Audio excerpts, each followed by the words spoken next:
आज हम क्लास 10 का साइंस स्टार्ट करेंगे चैप्टर 2। चैप्टर 2 क्या है हमारा? अम्ल, क्षारक और लवण, है ना।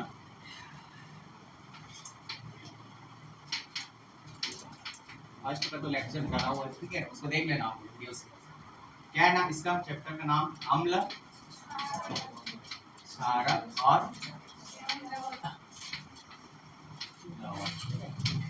अम्ल क्षारक क्या होता है हमको ये जानना है पहले, ठीक है। हमारा हेडिंग क्या होगा? अम्ल क्या होता है, और एक इधर ले ले रहे हैं क्षारक, ठीक है। तो अम्ल क्या होता है? स्वाद में पहला टर्म तो है ना, जो नॉर्मल भाषा है, स्वाद तो पता है ना, टेस्ट। स्वाद में कैसा होता है अम्ल? खट्टा। और क्षारक क्या से होते हैं स्वाद में? कड़वा होते हैं, ठीक है। उदाहरण में क्या क्या होता है खट्टा? नींबू। और खट्टा क्या क्या होता है स्वाद में? वो भी नहीं पता। अचार और इमली। और कड़वे में?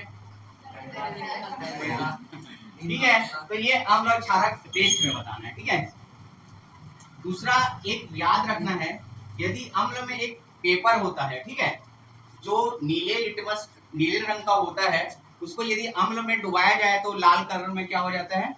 चेंज हो जाता है, बदल जाता है। तो इसी में कंफ्यूजन होता है कि नीले से लाल अम्ल में होता है या क्षारक में, इसमें कंफ्यूजन होता है। तो उसको एक नाम से याद रख लेना, नॉर्मल नेम रहता है ना, अनिल करके। हाँ कि ना?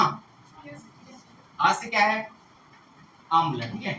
अम्ल जो है नील है ना, नीला में तो बड़ा ही मात्रा लगता है, ऐसे लिखा हूं मैं। नीला लिटमस का एक पत्र होता है, ठीक है। नीला लिटमस पत्र को है ना, ल से क्या आ जाएगा? लाल में बदल देता है, ठीक है। ये पूछा जाता है अंतर, अम्ल और क्षारक में अंतर लिखिए, ये क्वेश्चन पूछा जाता है, ठीक है। तो अम्ल नीला लिटमस पत्र को लाल में क्या कर देगा? बदल देता है। और इसके ऑपोजिट क्षारक क्या होता है? लाल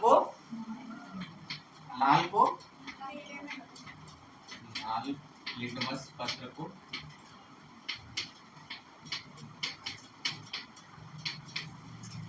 नीला में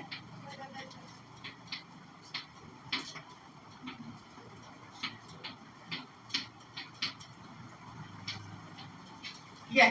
तो इसमें आप लोग कंफ्यूज नहीं होना है, इसलिए एक नाम से याद रखना है इसको, ठीक है। और से क्या होता है? अम्ल, इसलिए अनिल करके एक नाम से याद रखना है, ताकि ये दोनों जो लिखा हुआ है ना, लाल लिटमस पत्र को नीला वाले में लिख देते हैं अम्ल वाले साइड में, और क्षारक वाले में क्या लिख देते हैं, है ना, उल्टा लिखते हैं, नीला लिटमस पत्र को लाल में बदल देते हैं। इसलिए एक नाम से आपको इसको याद रखना है, ठीक है।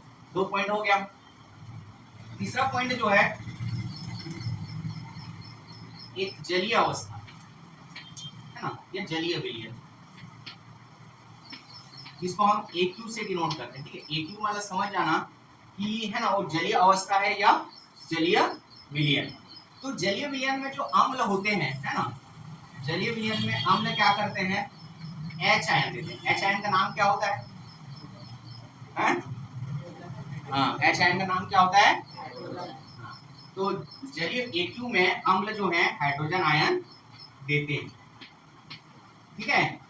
और H आयन को हम क्या बोलते हैं? लिख रहा हूं ना, हाइड्रोजन। और क्षारक क्या करते हैं जलीय विलयन में? दूसरा पॉइंट और ये AQ या जलीय विलयन वही है ना। AQ जहां आपको दिख गया तो आपको क्या बताना है? जलीय विलयन या जलीय अवस्था। तो जलीय अवस्था में क्षारक क्या करते हैं? AQ अवस्था में क्षारक जो है OH आयन देते हैं। OH आयन का नाम क्या है? OH क्या बोलते हैं? हाइड्रोक्सिल आयन, ठीक है। इसका नाम पढ़ते हैं हाइड्रोक्सिल आयन, ठीक है। आ रहे समझ में? नहीं आ रहा है?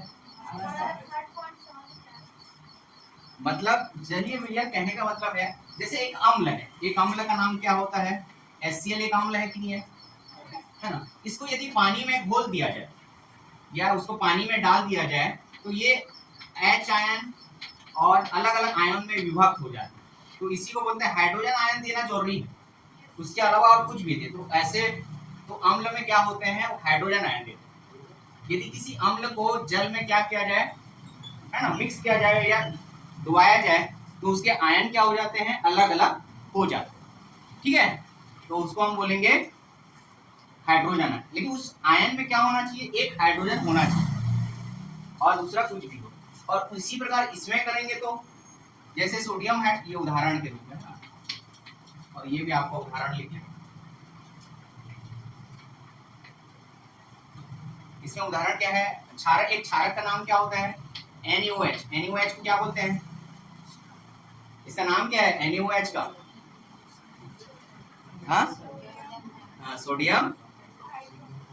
ये इसके आयन किस फॉर्म में विभक्त हो जाते हैं, सोडियम और OH आयन। देखो हाइड्रोक्सिल आयन विभक्त हो रहे हैं ना, तो क्षारक में क्या होते हैं, OH आयन मिलता है या OH आयन देते हैं, और अम्ल में क्या होते हैं, H आयन देते हैं। तो ये 3 पॉइंट समझ में आया। अगला है, देखो इसी में आपके बुक में जो दिया हुआ है 1 से लेकर 7-8 पेज तक पूरा इसी में समझ में आ जाएगा, ये पढ़ना नहीं पड़ेगा बुक का। जो ये मैं बता रहा हूँ ना, ये सब इसी में कवर हो जाए। आप लोग एक बार जाके रीड करना बुक, सभी के पास है कि नहीं है बुक, हाँ? चलो इसको मिटाओ, फिर अगला लिखना पड़ेगा। तो ये तीनों चीज समझ में आए, किसी को डाउट? अगला चौथा वाला देखते हैं।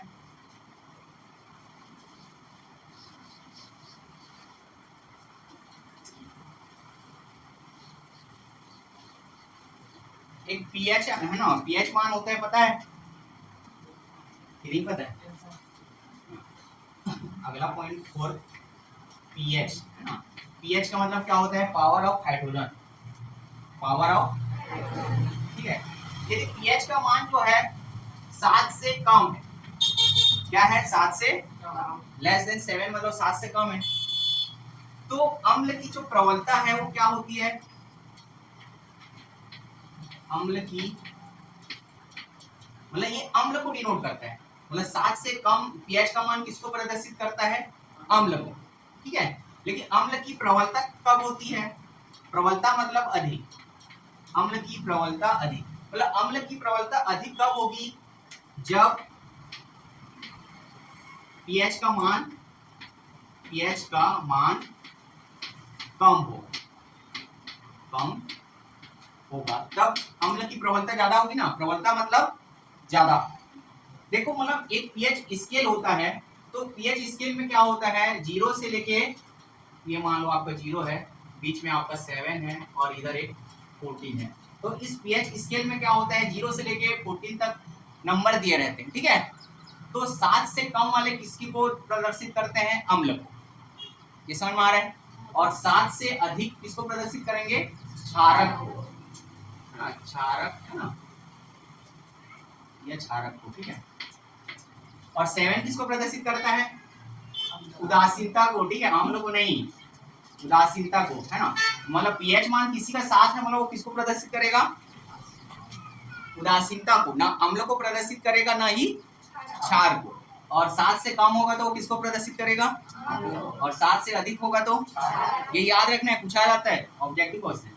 तो अम्ल की प्रबलता कब होगा ये बताना है, अम्ल की प्रबलता कब होगा, जब पीएच का मान कम होगा, पीएच का मान कम होगा। देखो 7 में तो अम्ल स्टार्ट हो जाता है, इधर फिर 6 है, इधर 5 है, ऐसे ऐसे करके ये 1 तक आएगा। तो 1 में अम्ल का मान ज्यादा प्रबल होगा कि कम होगा, और 7 में कितना, सॉरी 7 होगा, 6 में कितना होगा, है अम्ल तो होगा लेकिन उसकी प्रबलता थोड़ी कम होगी, ज्यादा नहीं होगा, ठीक है। क्योंकि देखो ये धीरे धीरे बढ़ते हुए इधर क्षार की तरफ जा रहा है, तो ये 6 पे जो है अम्ल का जो मान है कम प्रबल होगा ना, ये समझ में आएगा। इसी प्रकार क्षारक में क्या होता है, पीएच का जो मान होता है, पहले तो 7 से ग्रेटर, 7 से लेके कहां तक होता है पीएच में, 7 भी ले लो, ये 14 तक ले लो, ठीक है। कहां से ये स्टार्ट होता है, 7 से स्टार्ट होता है, ठीक है। देखो 14 भी आ जाएगा ना इसमें, और ये 7 से क्या होता है, ग्रेटर देन होता है, मतलब 7 से ये बड़ा है ना पीएच का मान, और 14 से कम या उसके बराबर होगा तो उसको हम कौन सी प्रवृत्ति की है बोलेंगे, वो क्षारक प्रवृत्ति की है। तो ये समझ में आया। Yes sir. और क्षारक का मान कैसे किस कंडीशन में प्रबल होगा, क्षारक की प्रबलता, क्षारक की प्रबलता कब होगा, जब पीएच का मान क्या होगा, जब पीएच का मान क्या होगा, जब पीएच का मान कम होगा तो क्षार की प्रबलता अधिक होगी। नहीं ऐसा थोड़ी होगा, देखो इधर क्षार बढ़ते जा रहे हैं, ये जो लाइन है ये किसको डिनोट कर रहे हैं, क्षार को। तो क्षार का मान जैसे जैसे बढ़ेगा, मतलब बढ़ते जाएगा तो क्षार का मान ज्यादा होगा ना। देखो पहले तो यहाँ अम्ल का मान बहुत ज्यादा है, फिर सेकंड स्टेप में आओगे थोड़ा कम हो गया, थर्ड में जाओगे तो थोड़ा कम हो गया। तो उसी प्रकार बढ़ते हुए क्षारक का देख रहे हैं हम लोग, तो क्षार में 8 में मान लो देख रहे हैं, 8, 9, 10 में देख रहे हैं, तो 8 में क्षारक की प्रबलता थोड़ी कम होगी ना, कि भाई ये क्षारक को डिनोट कर रहे हैं, तो 14 में सबसे ज्यादा होगा, और इसमें किसमें सबसे ज्यादा होगा, 0 में। हाँ, तो जब पीएच का मान, क्षारक की प्रबलता कब होगी, जब पीएच का मान कितना होना चाहिए, अधिक होना चाहिए, याद रखना, ठीक है, अधिक हो तब क्षारक की प्रबलता बहुत अधिक होगी, ठीक है, जिसमें क्षारक की प्रबलता क्या होगी, बहुत अधिक होगी। ये आया दोस्त जी समझ में। अम्ल की प्रबलता कब होगा, जब पीएच का मान, और क्षारक की प्रबलता कब होगा, जब पीएच का मान, ये दो चीज याद रखना, ठीक है।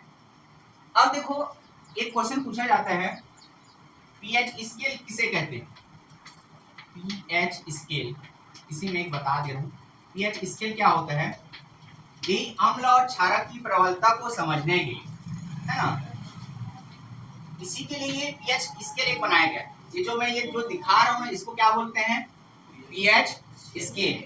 तो इसका डेफिनेशन क्या लिखोगे, बुक में भी दिया हुआ है ना, पीएच स्केल का डेफिनेशन क्या लिखोगे, अम्ल और क्षारक की प्रबलता में अंतर को समझने के लिए एक वैज्ञानिक है डेनमार्क से, है ना, डेनमार्क के एक वैज्ञानिक है ना, सोरेनसन करके है एक वैज्ञानिक, जो 1909 में एक पैमाना तैयार किया था, पैमाना मतलब एक स्केल तैयार किया था, और इस स्केल को हम क्या बोलते हैं, पीएच स्केल। तो ये डेफिनेशन बुक में दिया हुआ है, लिख लेना, और याद करके आना है, कल पूछूंगा, ठीक है। तो 4 पॉइंट हो गया। अगला पॉइंट देखते हैं। देखो आपके बुक में ये सब अलग अलग करके दिया है, मैं दोनों को एक साथ लेके बता दे रहा हूँ, बुक में अलग अलग लाइन कर करके लेके बताया गया है, मैं आपको है ना ऐसे एक्सप्लेन कर दे रहा हूँ, अम्ल और क्षारक को एक साथ लेके। आ रहे नहीं आ रहे, सब शांत बैठ गए, हाँ नहीं आ रहे तो बोलो ना, फिर धीरे धीरे करेंगे। आ रहे हैं हिमांशु, आपको, आप लोग को, हाँ कि ना, डरना नहीं है, घबराना नहीं है, ऐसी कर, हाँ? याद हो रहा है कि नहीं हो रहा है, पूछूंगा तो बताओगे, हाँ तो इसके बाद पूछूंगा, एक और पढ़ा है ये 7। इसके बाद रासायनिक गुणधर्म का, ठीक है, रासायनिक गुणधर्म,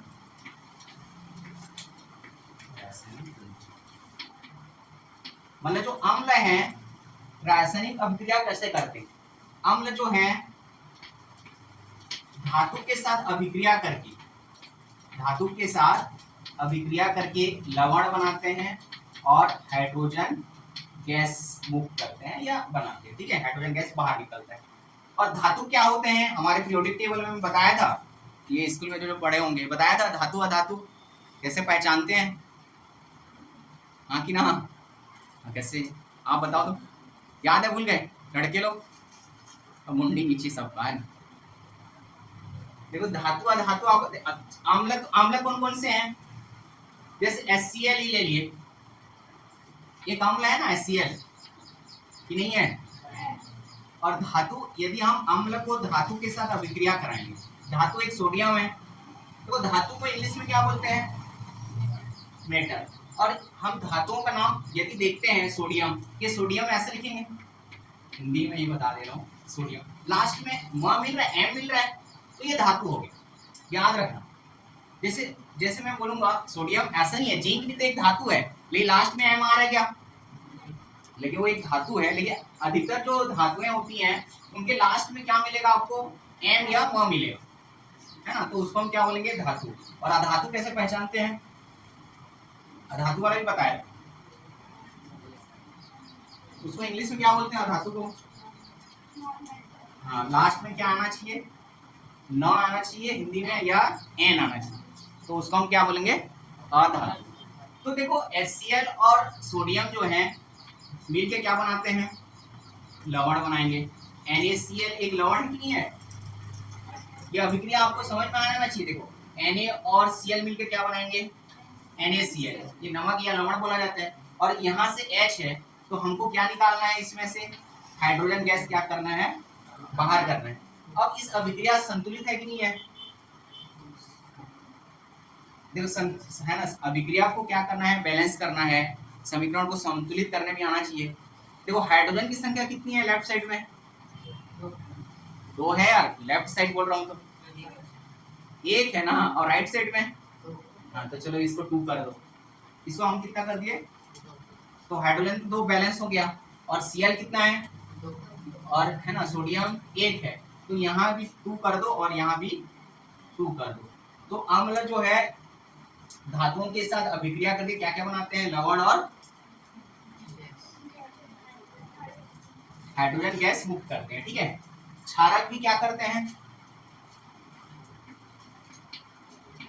क्षारक के रासायनिक गुणधर्म भी वही होते हैं, धातु और यहाँ पे क्षारक प्लस धातु मिलके क्या बनाएंगे, लवण बनाएंगे और हाइड्रोजन गैस, जी मतलब गैस ना, हाइड्रोजन गैस बाहर करेंगे। लेकिन ये बहुत ही कम करते हैं, ठीक है, अभिक्रिया। इनका रासायनिक गुणधर्म, क्षारक जो है धातुओं के साथ अभिक्रिया करके लवण और हाइड्रोजन गैस मुक्त करने का जो अभिक्रिया है वो बहुत ही कम होती है, ज्यादा नहीं होती। अक्सर ज्यादा किसमें होती है, अम्लों में होती है। इसमें क्या होती है, बहुत ही कम होती है। इसका एक उदाहरण है, ये उदाहरण है ना, लाइन लिख लोगे ना, अम्ल जो है धातुओं के साथ अभिक्रिया करके लवण और हाइड्रोजन गैस मुक्त करते हैं, इसका एक उदाहरण ये लिख देना। और इसी प्रकार क्षारक भी जो है धातुओं के साथ अभिक्रिया करके लवण और हाइड्रोजन गैस मुक्त करते हैं, लेकिन बहुत कम मात्रा में करते हैं, ठीक है, मतलब बहुत कम मात्रा में या कम इनकी अभिक्रिया होती है, ठीक है। इसका उदाहरण एक है, एक क्षारक क्या है हमारे पास, सोडियम हाइड्रोक्साइड ले लिए।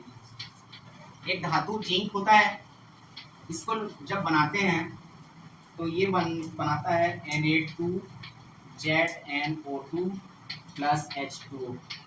Na2Zn को हम बोलते हैं सोडियम जिंकेट, इसका नाम क्या है, सोडियम जिंकेट।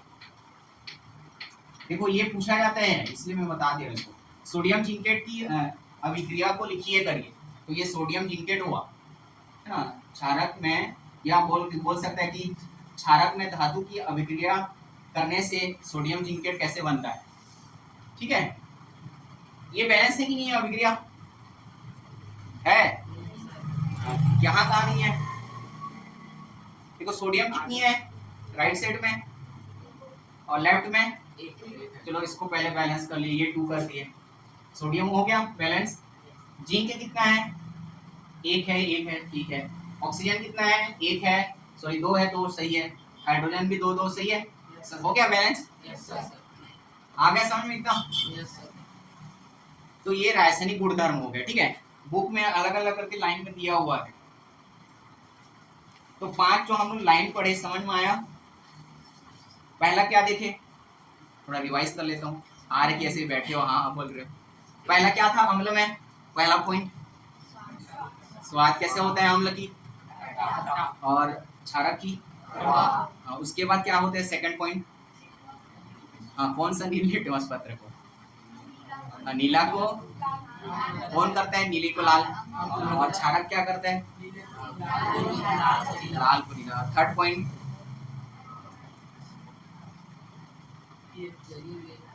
वो तो फोर्थ पॉइंट हुआ। तीसरा पॉइंट क्या था, जलीय अवस्था में, है ना, जो अम्ल होते हैं कौन सा आयन देते हैं, H आयन या हाइड्रोजन आयन। और क्षारक क्या देते हैं जलीय अवस्था में, OH आयन, ठीक है, या हाइड्रोक्सिल आयन। और उसके बाद हमने देखा रासायनिक गुणधर्म में पांचवा पॉइंट, अम्ल जो है धातुओं के साथ अभिक्रिया करके क्या क्या बनाते हैं, और हाइड्रोजन गैस, ठीक है। और क्षारक भी वैसी करते हैं, लेकिन क्षारकों में ऐसी अभिक्रिया बहुत ही कम होती है, ठीक है। अगला पॉइंट है धातु, है ना क्या,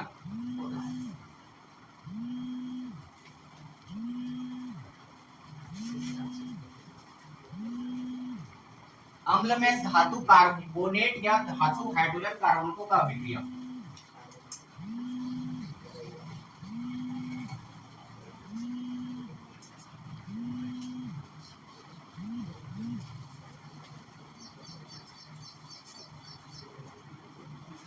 अम्ल में क्या करना है आप, धातु कार्बोनेट, अगला पॉइंट 6 ना, धातु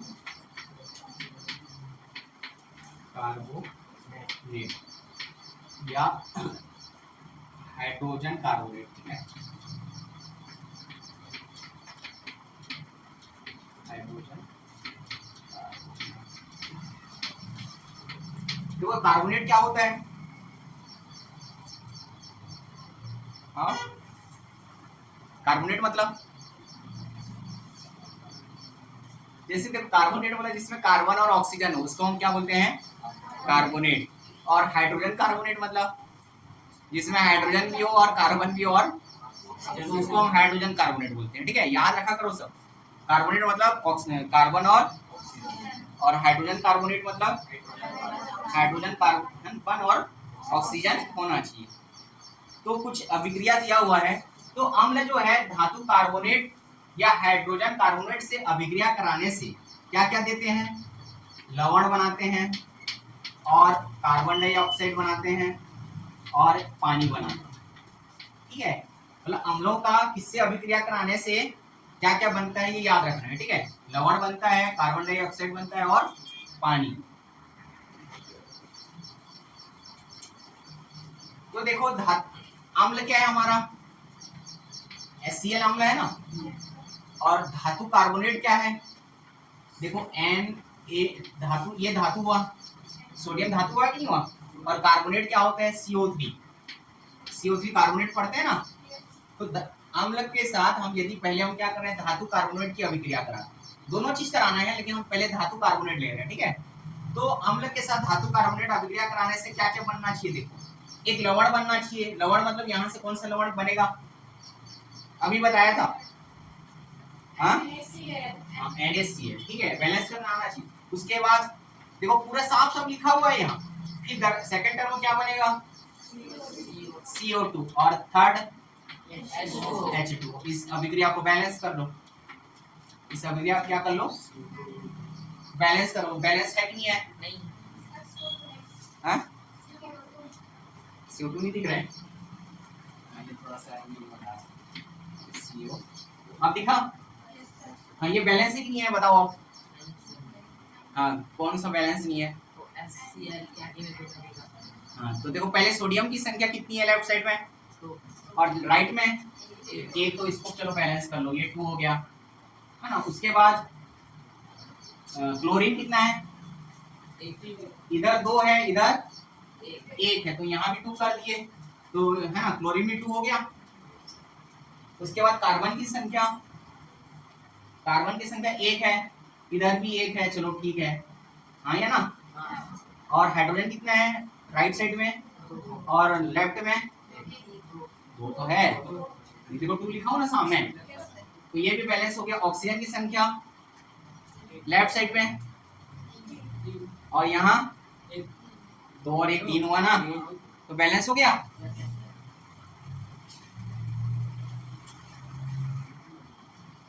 तो बैलेंस समझ में आया, मतलब नंबर देखा जाता है, ठीक है। जैसे इसमें हाइड्रोजन की संख्या कितनी है, यदि कुछ नंबर दिख रहा है, लिखा हुआ है मतलब उतना नंबर है उसका, जैसे 2 लिखा है मतलब हाइड्रोजन का नंबर कितना है यहाँ, तो कुछ नहीं लिखा है मतलब 1 है।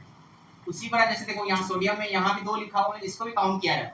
ये 2 जो है किसके लिए है, सोडियम के लिए होता है, ये कार्बन के लिए नहीं होता है। इसके नीचे में लिखा हुआ है मतलब वो सोडियम के लिए, और सामने लिखा हुआ है मतलब वो हाइड्रोजन के लिए भी है और क्लोरीन के लिए, दोनों के लिए यूज होता है। लेकिन यदि नीचे में लिखा जाता है मतलब एक के लिए बस, ठीक है। तो ये तो पहला हो गया कि अम्ल जो है धातु कार्बोनेट वाला ही हो गया अभिक्रिया। अब हाइड्रोजन कार्बोनेट के साथ एक अभिक्रिया लिख लेते हैं। ये तो पहला धातु कार्बोनेट वाला हो गया। अब हाइड्रोजन कार्बोनेट वाला अभिक्रिया क्या होता है? अम्ल। अम्ल तो यही ले लेते हैं हम, HCl ही अम्ल ले लिए, ठीक है। उसके बाद देखो धातु हाइड्रोजन कार्बोनेट किसको बोलते हैं? हाँ, तो H2CO3, ठीक है। तो यहाँ पे भी सोडियम लेंगे, ठीक है। मतलब धातु हाइड्रोजन कार्बोनेट होता है, अम्ल का किससे अभिक्रिया कराते हैं? धातु हाइड्रोजन कार्बोनेट से। तो Na है ना, HCO3, Na2HCO3 से अभिक्रिया कराएंगे, ठीक है। NaHCO3, ठीक है। Na, ये दिख रहा है अच्छे से?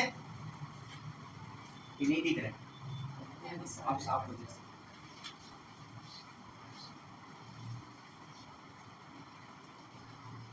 लास्ट पॉइंट देख लेते हैं आज के लिए। तो HCl अम्ल है, धातु हाइड्रोजन कार्बोनेट क्या है हमारा? NaHCO3। ये दिख रहा है आप? क्या क्या बनाते हैं? देखो एक लवण बनेगा, कौन सा लवण बनेगा? Na और Cl है, मतलब NaCl ही बनेगा ना। उसके बाद दूसरा कार्बन डाइऑक्साइड, और क्या बनेगा? एक पानी। ये बैलेंस ही कितनी है? अब इसको बताओ मेरे को। चलो मेरे को बताओ, लेफ्ट साइड में सोडियम की संख्या कितनी है? कितनी है? और राइट साइड में? ठीक है। हाइड्रोजन का लेफ्ट साइड में कितना है? एक कहां से है यार? ये देखो, ये एक हुआ और ये एक, कितना हुआ टोटल? और इस राइट साइड में हाइड्रोजन की संख्या इक्वल है। उसके बाद Cl देख लो, Cl इधर 1 है, इधर भी 1 है, सही है।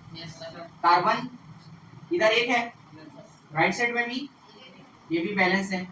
ऑक्सीजन देख लो, इधर कितना है और राइट में ये 2 और 1, तो ये बैलेंस हो गया। तो समझ में आया? अम्ल जो है धातु कार्बोनेट के साथ अभिक्रिया करके क्या क्या बनाते हैं? लवण, पानी और कार्बन डाइऑक्साइड। और धातु हाइड्रोजन कार्बोनेट के साथ भी अभिक्रिया करके क्या बनाते हैं?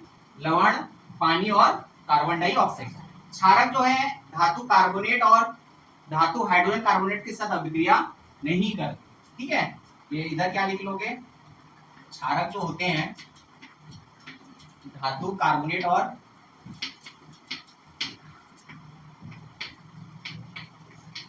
धातु कार्बोनेट और धातु हाइड्रोजन कार्बोनेट के साथ अभिक्रिया नहीं करते।